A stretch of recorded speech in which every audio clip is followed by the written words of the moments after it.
Donc ici, je vais l'enlever. Donc dommage, tout à l'heure je l'avais créé, donc je vais l'enlever. Oui, donc j'ai mes drops, pardon, j'ai mes drops et j'ai supprimé. Et ici dans Postgre, vous allez voir que on a donc une connexion Postgres avec l'utilisateur Postgre. Et à l'intérieur, on a une base de données qui s'appelle Postgres, qui est un schéma public. Donc pour les gens qui connaissent un peu PostgreSQL, et on va voir dans Table il y a rien, View il y a rien. Donc vraiment, il est vide.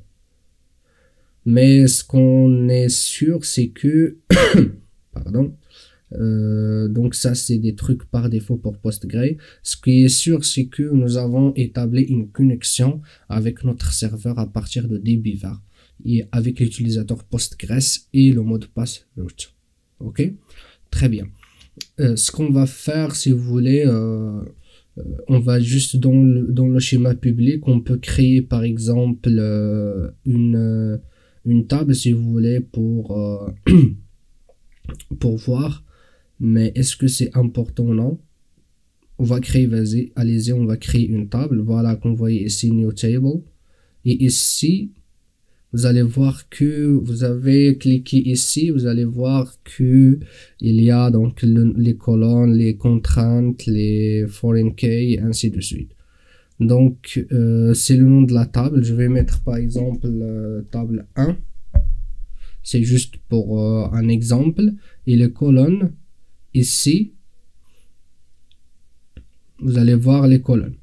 Ok, très bien. Alors, comment créer une colonne? Donc, je vais mettre clic droit, pardon. Donc, venez ici, clic droit et vous mettez créer une colonne, pardon. Vous mettez par exemple colonne 1, le type c'est varchar. Et je vais laisser par défaut. Donc, je vais juste faire un exemple. Voilà, donc il a créé ça. Et c'est tout.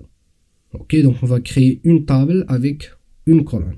Ok, très bien. Donc là, ce que je vais faire, tout simplement, je vais donc faire sauvegarder ici. Donc c'est pas très intuitif au début, mais au fur et à mesure, vous allez voir, c'est très très pratique. Donc vous venez ici, donc sauvegarder. Et là, donc il vous met comment en fait l'équivalent SQL des opérations que vous venez de faire. Donc, create table public, ça c'est le schéma. Point table 1 et colonne varchar et il peut prendre la valeur nulle. Donc, je mets persister et voilà. Donc, il m'a créé la table. Ok, donc je vais venir ici, je vais faire aussi clic droit et je vais voir table. Ok, quand j'ai mis voir table, pardon, c'est pas voir table, mais view data. Pardon, c'est dans la table et view data. Voilà, donc vous allez voir qu'il est vide. Donc vous pouvez normalement, est-ce que je pourrais ajouter un élément ici? On peut pas. Sinon, donc ce que je vais faire script SQL. Je vais je vais venir ici et mettre script SQL. Ça va me permettre en fait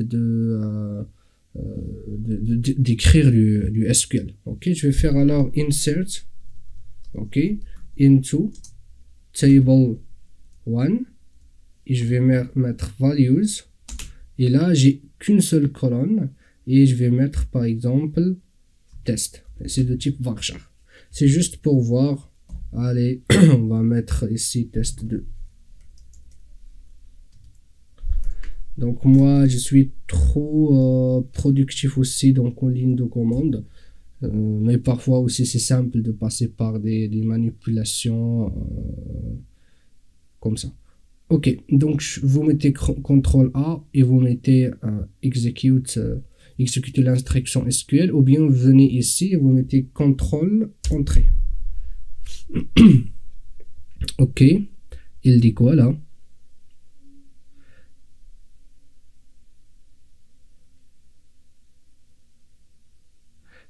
La colonne test n'existe pas. Si je mets ici colonne 1,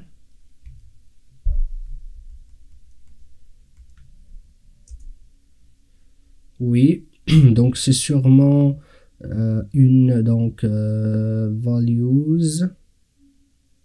c'est value. Non, c'est values. Ensuite, ça me semble que c'est juste. C'est pas juste, mais oui, pardon.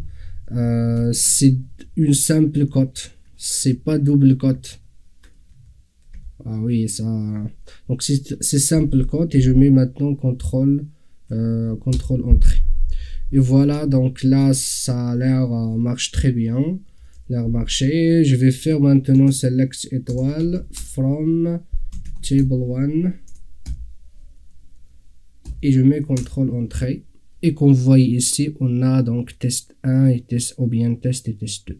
Voilà, donc j'espère que j'étais pas trop long sur cette partie, mais c'est juste pour vous montrer que on a vraiment un autre serveur qui est mis en place. Ok, très bien.